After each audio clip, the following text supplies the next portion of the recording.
қашан ұбт-ға дайындалуымыз керек дейді. Оқушыларға әсер етуші факторлар ретінде бірінші кезекте олардың ортасын айта аламын. Бірақ соны баласына айтады да, сен медицинаға бар деп. Мысалы, мұғалім өте қатты ұнаса, ол мұғалімге еліктеп, Қаңтар ұбт-сына дейін бала қыркүйектен дайындалса, 4 ай өтті.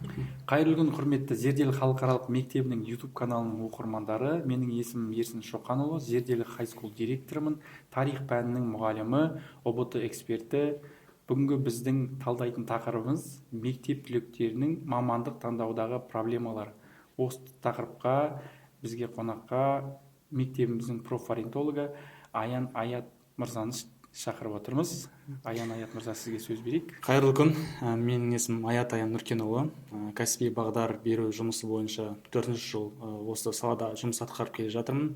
Қазіргі таңда Зерделі International School мектебінде профориентолог болып қызмет атқарамын. Жалпы осы менің өзімнің педагогикалық тәжірибемде оқушыларды 10 жылдан аса ұбт-ға дайындалып келем, және мектеп директоры, орталық директор ретінде оқу жылын біз оқушылар келген кезде қандай проблема қарсы алады? Ол ең бірінші мамандық таңдау. Мысалы, оқушы келеді, ата-ана келеді, бізге қоятын сұрақ: біз ағай неден бастауымыз керек? Бұл жағдайда мен мектеп басшылығы ретінде, ұбт эксперт ретінде ата-анамен сол проблеманы шешуге тырысамын, көптеген кеңестер берем. Бірақ арнайы мамандардың араласпауынан, яғни профориентологтың көмегінсіз мен бұл проблеманы кейде шеше алмай қалам. Сол себепті Аян мырза, мектептегі баланы мамандық таңдауды қай уақыттан бастау керек? Нешінші сыныптан ба? Соған бір арнайы бір не бар ма? Шекара бар ма? Осындайдан бастау керек деген сияқты. Жалпы қазіргі таңда мамандық таңдау осы мектеп оқушыларының арасында өзекті мәселе екені рас. Ол мәселені шешу неғұрлым ерте бастағаннан дұрыс болады. Өйткені 9-шы сынып болсын, 7-ші сынып болсын, біз оқушыны қай сыныпта қабылдаймыз, сол кезден бастап жүйелі түрде жұмыс жасауға болады. Яғни 7-ші сыныптан бастасақ, 7-тен 10-ға дейін әртүрлі консультациялар өткізіп, әртүрлі ақпараттар беру арқылы, диагностикалық тест алу арқылы біз баланың деңгейін, қабілетін және қызығушылықтарын анықтай аламыз. Ал кеш келген жағдайда, мысалы кеш анықтайтын болсақ, 10-шы 11-ші сыныптарда, онда әр баламен жүйелі түрде консультация өткізу керек. Кеңес беру арқылы міндетті түрде ата-анасына шақыру керек. Өйткені ата-анасымен де ақылдасып, осы бір мәмілеге келу керек. Ал егер бірден бір консультациядан шешілмесе, онда 3 айдан 6 айға дейінгі жұмыстарды жүргізу керек. Ол әртүрлі жұмыс болуы мүмкін. Оқушының жынысына байланысты, отбасылық жағдайына байланысты, қызығушылықтарына, хоббиларына байланысты әртүрлі болуы мүмкін. Енді мамандық таңдау қазіргі таңда Қазақстандағы бір өзекті мәселелердің бірін қалай сезе аламыз? Бізге келген оқушылардың 10-шы жаңа хайскул болғандықтан 9, 10-шы, 11-ші сыныпқа келген оқушылар өздері кім болатынын, қай мамандықты сүйетінін білмей жатады. Енді және сіз айтқандай, 7-ші сыныпта оқушылар мамандығын кішігірім білу керек. Өйткені 7-ші сыныпта оларда жаңадан пәндер қосылады, жаратылыстану, химия, биология, физика. Яғни бұл пәндер болашақта сол мамандығына бір жол салатын мамандықтардың бірі. Енді алдымызға келген оқушылар мамандығын білмесе, біз бірден жаңа профориентациялық тест аламыз. Одан кейін қай пән сізге ұнайды, қай пәннен мықтысың деп солай сұрақ қойып сынақ аламыз. Одан кейін әрине 10-шы сыныпта, 11-ші сыныпта балалар болып жатады. Мектеп бітіруге 5 ай қалады. Оның өзінде мамандығын ауыстырып жатады. Енді сіздің ойынша мамандық таңдауда оқушының өзінен бөлік қандай шешуші факторлар бар? Немесе адамдар деп айтсақ болады, ортасы ма, ата-анасы ма? Сол жағынан бір кеңес бере аласыз ба оқушылардың өзіне? Оқушыларға әсер етуші факторлар ретінде бірінші кезекте олардың ортасын айта аламын. Яғни достары, сыныптастары әсер етуі мүмкін. Одан кейін әрине мұғалімге де байланысты. Мұғалім өзінің сабағын қалай түсіндіреді, қалай жеткізеді, қандай мысалдармен түсіндіреді, соған байланысты ол да әсер етуі мүмкін. Мысалы, мұғалім өте қатты ұнаса, ол мұғалімге еліктеп, сол мұғалімнің пәні бойынша сол саладағы мамандықтарға қызығуы мүмкін. Одан кейін әрине ата-анасының және туыстарының ойлары болуы мүмкін. Енді ол кезде бала әртүрлі информацияны қабылдағаннан кейін әртүрлі ойда болып концентрациясын жоғалтып алуы мүмкін. Ондай кезде біз нақты мынау мамандық деп алдын ала айтпай, яғни бірінші кезде бағытын таңдап алуға кеңес береміз. Мысалы қандай бағыттар бар? Ол бағыттарға гуманитарлы бағыт, техникалық бағыт немесе шығармашылық бағыт деген сияқты. Яғни мысалы осы үш бағыттың біреуін анықтағаннан кейін баланың шамамен сәйкес келетін мамандықтардың саны азаяды. Сол бағыт бойынша тағы да жұмыс жасаймыз. Мысалы бірнеше уақыт өткеннен кейін сәйкес келетін 5-6 сфераны таңдап, одан кейін мамандыққа көшуге болады деп ойлаймын. Жақсы, енді мысалы бізде енді алдымызда келетін оқушыларды ылғи да тәжірибемен келеді. Мүмкін мысалы анасы кезінде медик болғысы келді, медицина қызметкері, бірақ соны баласына айтады да, сен медицинаға бар деп. Сөйтіп баланың өзінің сүйіп тұрғаны, мысалы дизайнер болса да, анасы жаңағыдай үгіттейді. Осындай жерде балаларда қателік кетуі мүмкін. Екіншіден, жаңа сіз айтқандай, достары, мысалы бірінші сыныптан бастап 11 сыныпқа дейін бала 5 бала дос болса, олар университетте де дос болғысы келеді, яғни бірге оқиық, физматқа барайық, бірге жұмыс жасаймыз деген сияқты сондай армандар болады. Бірақ дегенмен де әр баланың қабілеті жеке, әр баланың арманы жеке, сол себепті осы жақтан қате жібермеу керек деп ойлаймын. Мен енді білім саласына жүргеніме 4 жылға жуық уақыт болды, бірақ педагог ретінде ешқашан оқушыларды ұбт-ға дайындамадым. Енді Ерсін мырза, сіз осы тарих пәнін мұғалім ретінде 15 жылдан астам жұмыс жасап келе жатырсыз. Енді қазір Зерделі хайскул мектебінің директорысыз, ұбт экспертісіз, мыңдаған түлектерді дайындадыңыз. Енді осы ұбт-ға байланысты біздің оқушыларымызда кездесетін стресс, яғни өзінің жеке стресі бар, ата-аналар қоятын қысымы бар. Яғни сен мынандай бала алмасаң, мынандай бала алу керексің, немесе мынандай бала алсаң, біз саған мынандай нәрсе затты алып береміз, көлік алып береміз деген сияқты. Осындай ұбт-ға дайындалу барысындағы қиыншылықтар және сол болатын қысымды қалай жеңуге болады? Жалпы осы 11 сыныптарда кездесетін қандай мәселелер бар, сол туралы айтып кетсеңіз, өзіңіздің тәжірибеңіздегі мысалдармен бірге. Жақсы, ең алдымен маған көп жиі қоятын түлектердің сұрағы, қашан ұбт-ға дайындалуымыз керек дейді. Әрине ерте дайындалған жақсы, бірақ уақыт баланы оқуға жаңағыдай бұл тренировка сияқты ғой, дайындық қой, сол себепті уақытта жеп қою мүмкін. Сол себепті әдетте біз оқушыларға кеңес береміз 10 сыныптан. 10 сыныптан бастайсыз, былай айтқанда оқудағы білмей қалған жерлерде толықтырасыз. 11 сыныпқа келген кезде толықтай жалпылама оқып шығасыз. Бірақ ұбт тапсырғанға дейін, мысалы 30 мамыр тапсырасыз ба, 30 мамырға дейін тоқтатпай дайындайсыз. Яғни ең бірінші кеңес беретін осындай.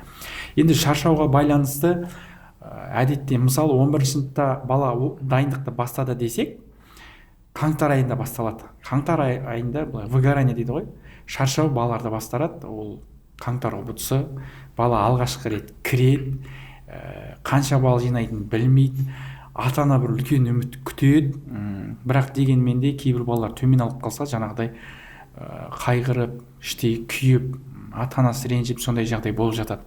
Енді мен ата-аналарға ең бірінші беретін кеңесім, қаңтар ұбт-сына дейін бала қыркүйектен дайындалса, 4 ай өтті, 5-ші ай дайындықта. Ал бала жылдың соңына дейін 9-10 айдың ішінде, мысалы Қазақстан тарих маманы ретінде айтайын, 6 сыныптан 11 сыныпқа дейін ол 12 кітап. Сол 12 кітапты бала 6 жыл мектепте меңгереді, ал ұбт-ға дайындыққа бастаған кезде ол қыркүйектен бастап қайталайды да, қаңтарға келген кезде, 5-ші айға келген кезде ол жаңағыдай күшті нәтиже көрсету керек. Ол әрине көрсету өте қиын, өйткені физикалық тұрғыдан 5 пән бар. 5 пәнді оқып шығу, әр пәннен жаңағыдай 8-10 оқулыққа дейін. Мысалы химия болса ол 7-ші сыныптан басталады, математика болса ол одан ерте басталады. Сол себепті оның бәрі меңгеру үшін физикалық тұрғыдан былай айтқанда жүктеме өте жоғары. Сол себепті балалар қатты қиналады, оған ата-анасы сұрайды, мен ақша төлеп жатырмын, жаңағыдай неге дайындалмай жатсың деген сияқты. Сол себепті балаларға беретін кеңесім 10 сыныптан. 10 сыныпта жаңағыдай асықпай таңдау пәніне басымдық берсе де болады. Мысалы медицинаға баратын болса, химия мен биологияны 10 сыныпта баста. Тарих, оқу сауаттылығы, математиканы тиіспей ақ қой. екі таңдау пәнін 10 сыныпта дайындал, егер де мүмкіншілігің болса 5-еуін дайындал, бірақ асықпай өзің жаңағы білмей жатқан жерлердің барлығын толықтырасың. 11-ге келген кезде барлығын бір қалыпты өтіп шыққан кезде, яғни мысалы бір фильмді біз көреміз, иә, көрген кезде біз біріншіде түсінеміз қандай персонаж бар, жақсы жаман немемен аяқталды, болды. Оның артында қандай көлік тұр, оның түсі қандай, ол неше сағат жүрді, біз оны білмейміз. Өйткені оны біз екінші рет сол фильмді көрсек, біз сол кезде оны қабылдаймыз. Енді мен тарихты солай түсіндіремін. Сіздер фильмді бір рет көресіңдер, екінші рет көрген кезде сендер басқа моменттерді байқайсыздар. Сол сияқты оқушыларымыз, мысалы былтырғы оқыған оқушыларымыз бар, айтады: "Я ағай, биыл маған тарих оңай" дейді. Мен біліп отырмын, мен түсініп отырмын, мен тез меңгеріп отырмын. Сол себепті дайындықты 10 сыныптан бастағаны өте тиімді. Енді әрине оқушының жаңағыдай шаршауы болмас үшін ерте бастау бар. Енді әрине көпшіліктің көбі балалар 11-де бастайды. 11-де бастады, жақсы, біз оған планды көрсетеміз. Міне, сен мамырға дейін дайындаласың. Мысалы, Қазақстан тарихын біз 6 сыныптан 11 сыныпқа 75 тақырыпқа бөлдік.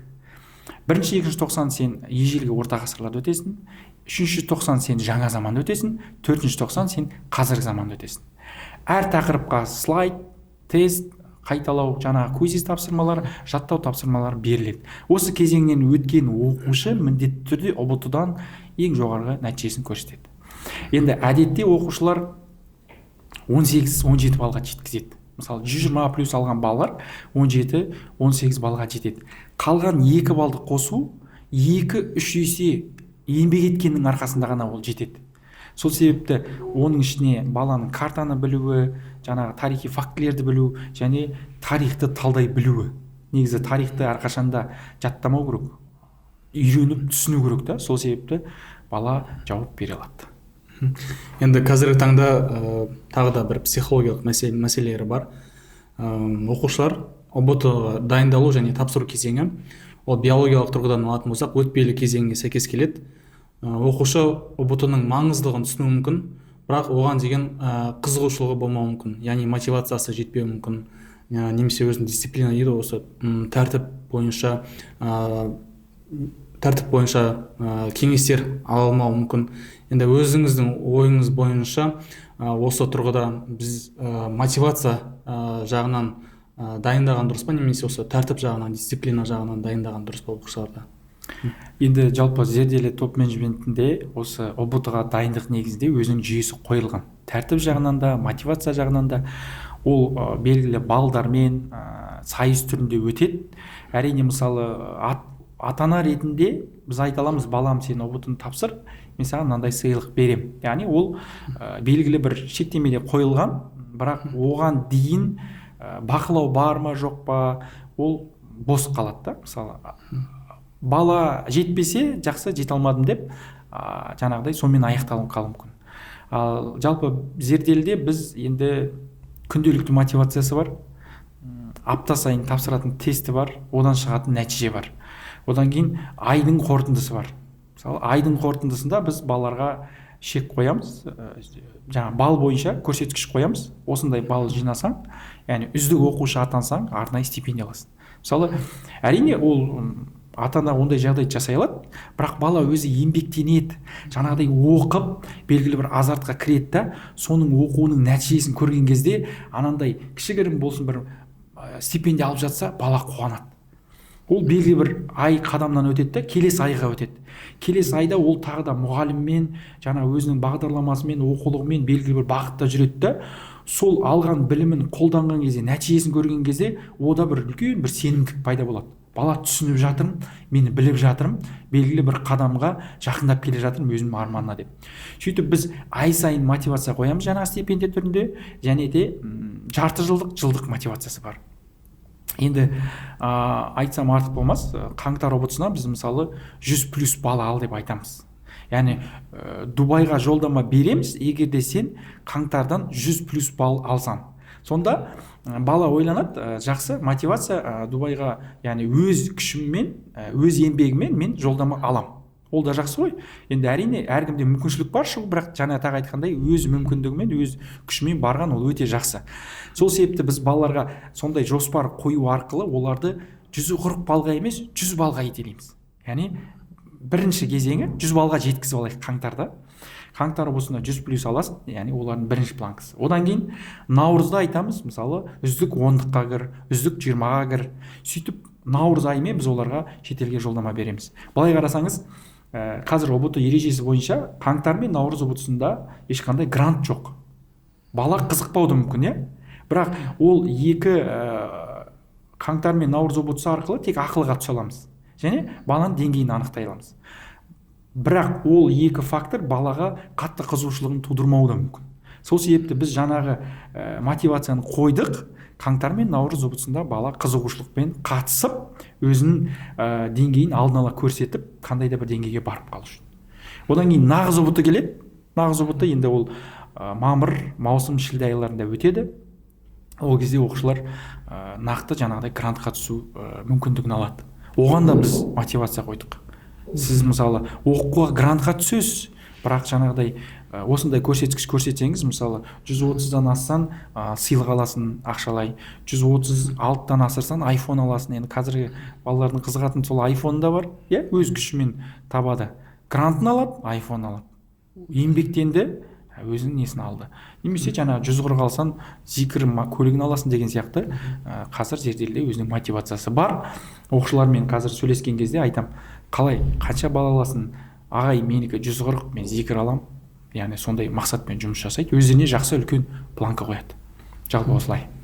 Осы зерделі мектебінен тарапынан берілетін мотивация және сыйлықтарды өте жақсы айтып өттіңіз. Енді ата-аналардың беретін уәделеріне келетін болсақ, мысалы белгілі бір шекті бала емес, грантқа түссең, кейін сен 18 жасқа толған кезде мен саған көлік алып беремін деп айтуы мүмкін.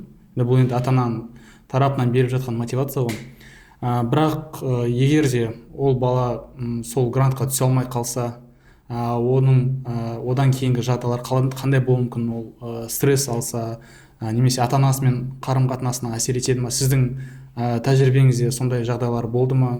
Немесе ата-аналары келді ме сізге кеңес сұрауға осы бойынша? Енді көпшілік жағдайда оқушыларымыз түседі. Оқуға түседі, грантқа түседі. Енді былай ғой, мысалы дайындық барысында әр баланың деңгейі бірден анық болады. Өйткені бір аудиторияда 10 бала отырса, оған бір мұғалім сабақ береді. Яғни бірдей жағдай жасалады. Бірақ бір бала 80 бала алуы мүмкін, бір бала 100 бала алуы мүмкін, бір бала 140 бала алуы мүмкін. Яғни былай қарасаңыз бірдей жағдай жасалды, бірақ нәтиже әртүрлі. Ол жерде енді оқушының ынтасы, оқушының әрекеті, оқушының құлшынысы әсер етуі мүмкін.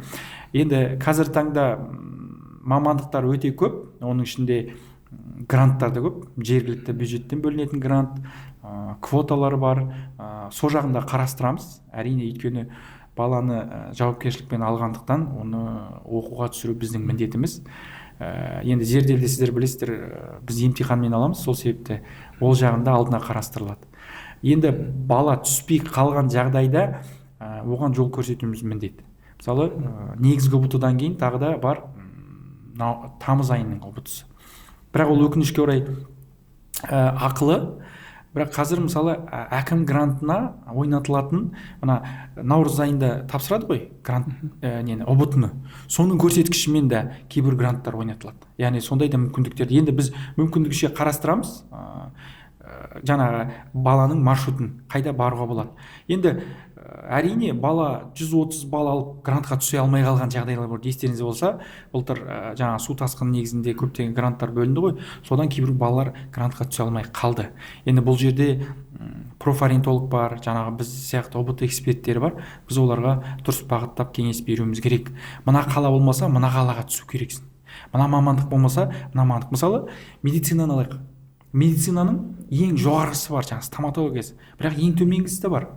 Мысалы, педиатрия бар, жалпы медицина бар, жарай жалпы медицина, ортасы десек, педиатрия, фармация бар, дәрілік өндіріс технологиясы бар. Сол арқылы да баруға болады. Физика, математикада өте көп. Жаңағыдай 50 балмен де түсетіндер бар, мысалы. Әрине, ол мамандық балаға ұнай ма, ұнамай ма соған да байланысты. Бірақ алдын ала баланың маршруты көрінеді, қай мамандыққа барады, қайда түседі, сонымен біз бағыттаймыз. Осы мектепте сабақ беру барысында жалпы мектептегі өміріндегі мотивацияны беру бойынша мысалдарды жақсы келтірдіңіз. Енді мектептен тыс немесе демалыстарда осы оқушылардың мотивациясын көтеру үшін және оны жоғалтпау үшін қандай кеңестер береріңіз? Мысалы физикалық жаттығулар жасап туралы немесе бір кітап немесе фильмдер көру арқылы қалай көтеруге болады, өзіңіз мұғалім ретінде айтып кетсеңіз. Енді бізде осы ұбт-ға дайындық кезінде қандай кеңестер береді, қандай күн тәртібі құрылады, соған байланысты айтатынымыз, мысалы спортсмен балалар болады, әнші балалар болады. Ол балаларға енді біз айтамыз, уақытша спортпен айналысуды тоқтата тұру керек. Енді мүмкіндігінше қалдыруға тырысамыз, егерде баланың деңгейі жоғары болса, үлгеру. Ал егерде үлгермей жатса, мына жақтан спорт кедергі жасаса, ондайда біз ата-анаға айтамыз, бір 6 айға ма 5 айға ма тоқтата тұрсақ. Мысалы өзіміздің түлегімді білемін, Таннұр деген жігіт, ол 5-ші сыныптан бастап спортпен айналысқан екен.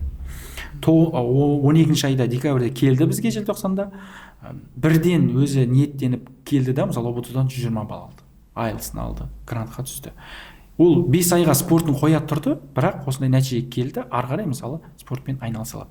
Сол себепті телефоннан шектеу қоюымыз керек. Ол енді мойындайтын, өзіміздің үйде балалар бар, кешке телефонды шектеп, яғни түнде қарамауға, оннан бастап жату, ұйықтау, одан да таңертең тұрып сабақ оқу, одан кейін дұрыс тамақтану, одан кейін тым көп оқып кетуге де болмайды. Мысалы жексенбі күндері далаға шығып серуендеп, мысалы мен көп ата-анаға кеңес беремін, жексенбі күні шығыңыздар, жаңа қыста таза ауада демалып сергіп, сабақтан басқа бір көңілін баланың аударып, соған кішкене серуендеу, жаттығу жасау қажет. Ол өйткені көп энергия, адам информацияны көп қабылдаған сайын, жаңа миды білесіздер ғой, ми неге жаңа оқымауға тартып тұрады, өйткені ол көп энергияны жұтады ғой, ми көп жұмыс жасаса.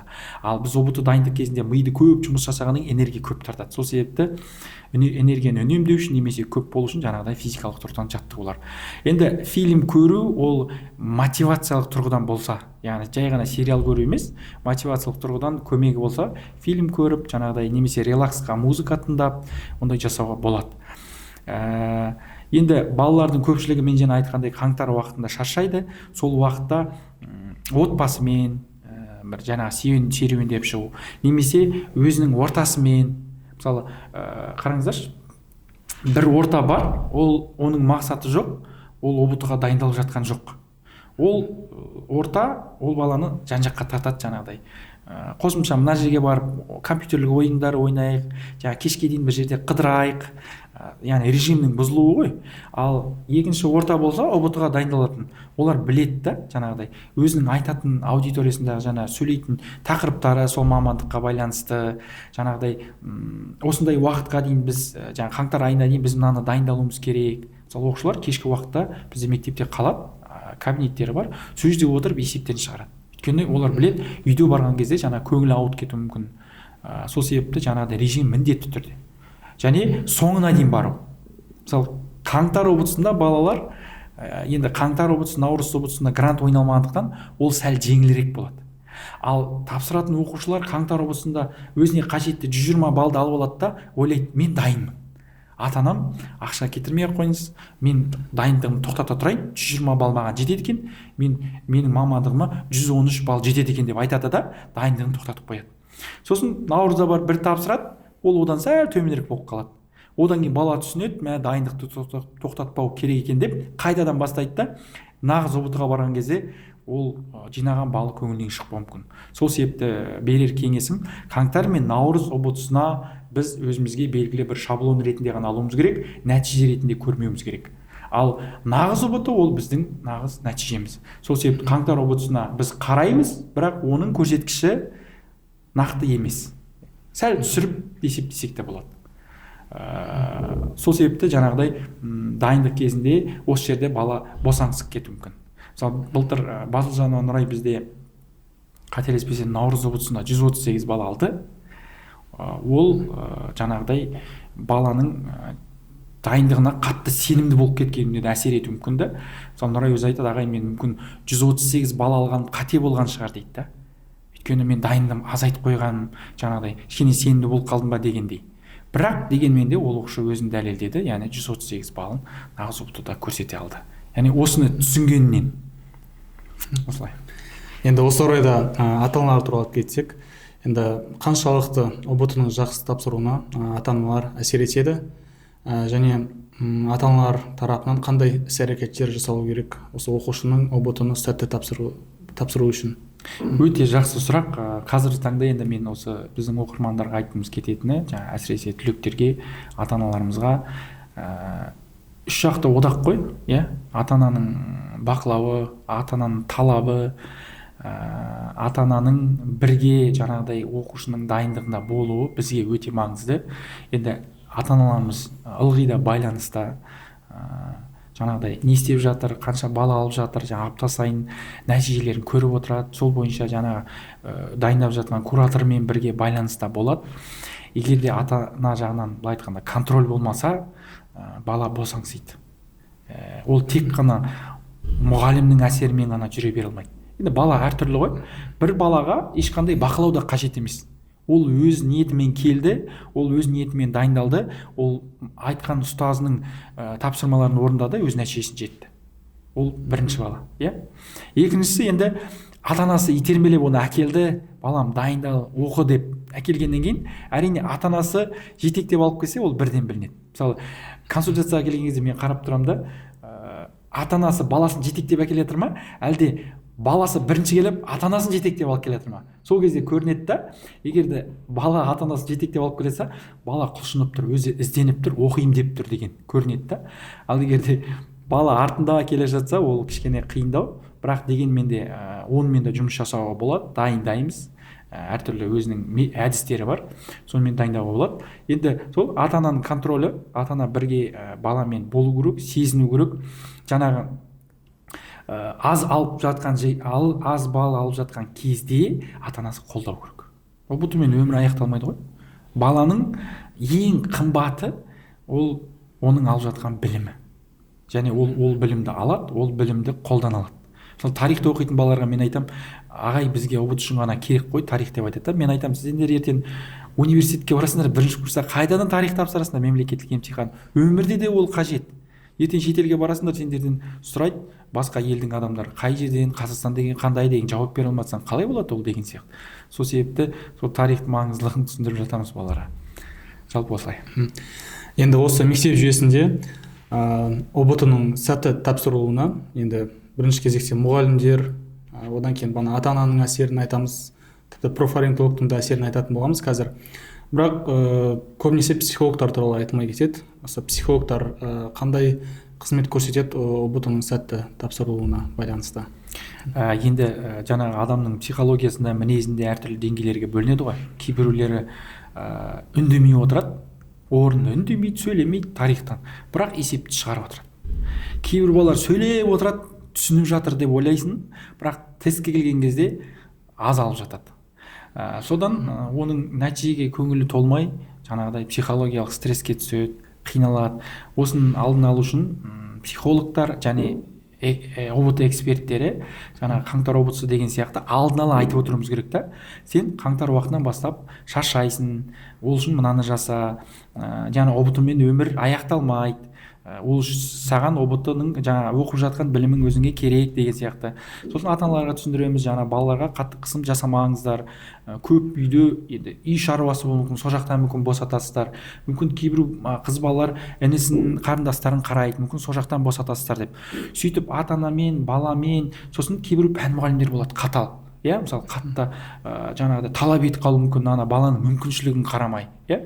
Сол себепті психолог осы жақта оқушымен, ата-анамен, мұғаліммен байланыс жасап отырып, ана баланың мінезін, қабілетін қарап отырып, соған қарай қолдап отырады. Тренингтер жасайды, арт-терапия жасайды, сөйлеседі. Мысалы бізде әр сыныпқа психология сабағы қойылады міндетті түрде, өйткені 11 сынып балалары бірінші стресске ұшырайды.